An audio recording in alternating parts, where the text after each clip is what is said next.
Chaque 3 mai, le monde célèbre la Journée internationale de la liberté de la presse. Cette journée est dédiée à l'analyse de l'état de la liberté de la presse dans les pays. Médias, acteurs de paix durable est le thème retenu cette année. À la baie, la journée a été célébrée en présence des professionnels des médias, des autorités administratives et religieuses, sous l'initiative de la Direction régionale de l'information et de la communication. Dans son allocution, la directrice régionale de l'information a rendu hommage aux pionniers de la presse locale, tout en invitant les journalistes à plus de responsabilités dans le traitement de l'information. C'est pour moi un réel plaisir de prendre la parole en ce jour de célébration de la Journée mondiale de la liberté de la presse. Permettez-moi de vous souhaiter la cordiale bienvenue et une excellente journée de célébration. Mesdames et messieurs, c'est également un plaisir pour moi de retrouver les confrères et consoeurs afin d'échanger autour de ce thème essentiel. Les médias demeurent l'épine dorsale de la paix. À travers leur production quotidienne, ils éclairent en informant et sensibilisent en prévenant tout ce qui pourrait affecter le bien-être des communautés. Mesdames et messieurs, c'est le lieu pour moi de rendre un vibrant hommage aux pionniers de la presse dans la région administrative de la baie de 1958 à nos jours. Je voudrais également saluer le courage de celles et de ceux qui se donnent corps et âme en se rendant dans les zones les plus difficiles, souvent dans des conditions précaires et au péril de leur vie, pour donner la parole aux sans-voix. Nous savons tous que les périodes électorales sont souvent source de manipulation de l'information.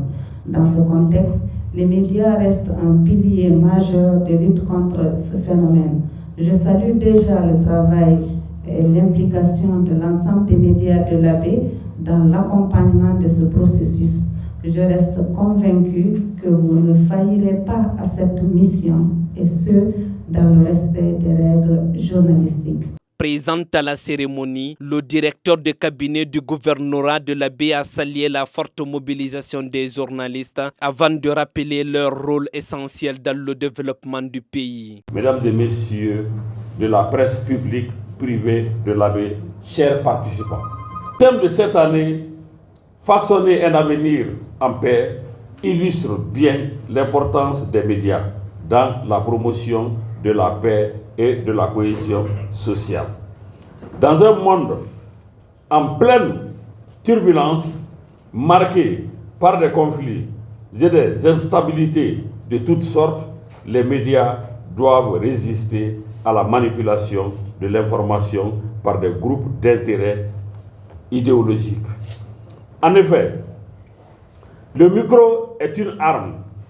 S'il est utilisé dans le bon sens, devient un pilier fondamental de la démocratie et de la bonne gouvernance, garantissant une stabilité durable.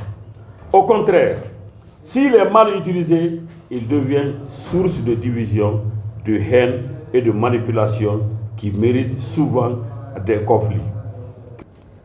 J'en appelle à votre sens de responsabilité, au respect de la déontologie et de l'éthique dans le traitement de l'information.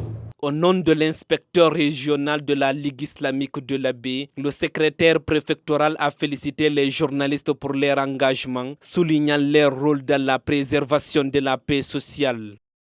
Mesdames et messieurs des médias, chers responsables à tous les niveaux, il n'était pas prévu que nous prenions la parole ici pour dire quoi que ce soit.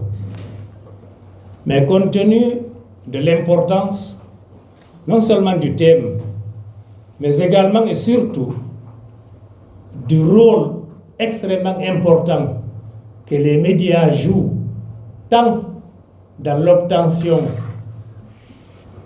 de la paix, mais également dans sa sauvegarde, dans la gestion des conflits,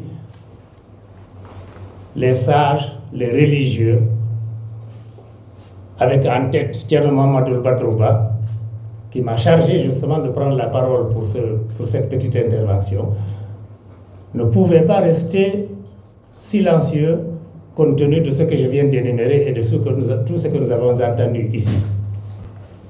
Les médias et les religieux ont plusieurs choses en commun. La première chose en commun, c'est dans la mission. Dans la mission, nous sommes tous chargés de maintenir la paix. En conséquence, de pouvoir gérer les conflits avant qu'ils ne débordent.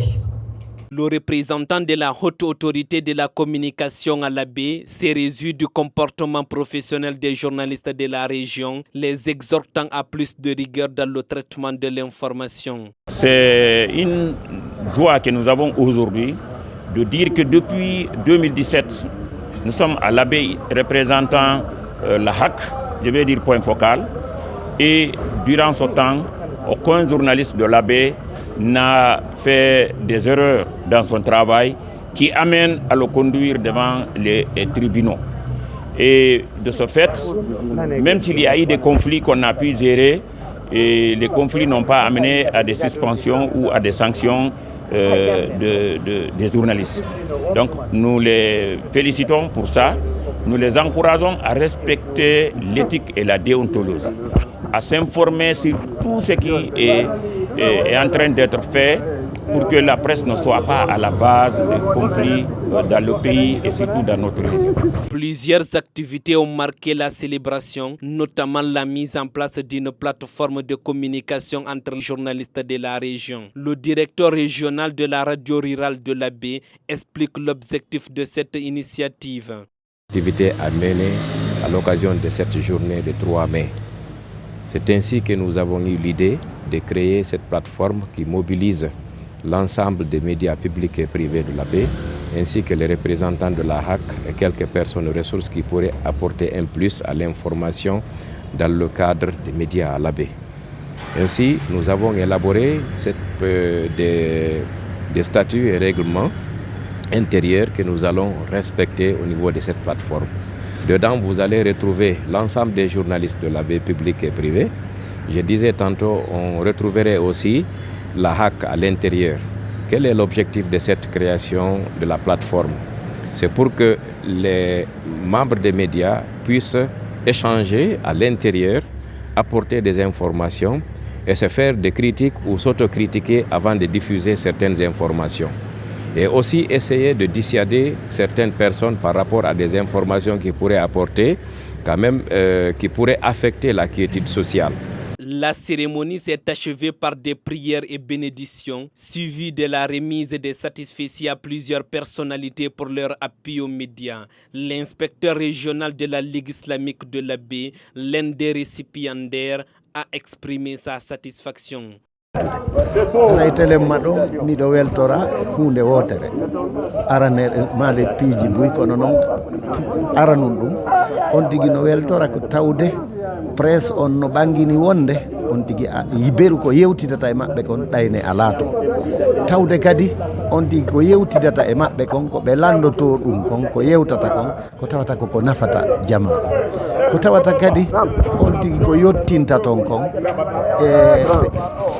koɓe taski kon ɓe tawi yottinandu beru ko ɓay on tigui ko yottinowo beru ko woni e yottinde kon ɓe tawi ɓe hoolike ɓe felliti wondema koko nafata leydi ndi fof koko nafata en e fof meɗen si tawi noon hannde on anditani on tigui si goɗɗo arama landama he tirtu menen ko katelemma diina min woniri aray ko diina min halfinira ɓay piiji ɗin koko senda so ayni a jumpiray piiji ɗin fof pellet a heɓay faljere kono noon si a woni ka halfinaɗa ɗon ɓay woɓɓe goo kadi no halfinira nokku goo ɓeru ko wonɗon men e landade kon min ɓuuri tamƴinade wonde jikke no ɓeydi hakkude meɗen hara meɗen ɓeydi o weltanade fayin noon hiɗen halfotiri. Cette année, la célébration de la Journée internationale de la liberté de la presse intervient en Guinée dans un contexte marqué par des préoccupations autour de l'exercice du métier de journaliste. Plusieurs médias ont été suspendus ou fermés, alimentant les inquiétudes sur l'environnement de la presse et les conditions de travail des professionnels de l'information. Selon le classement 2026 des Reporters sans frontières, la Guinée reste parmi les pays où la liberté de la presse est jugée fragile, avec une position qui reflète les défis persistants en matière de protection des journalistes. Fouta Kameng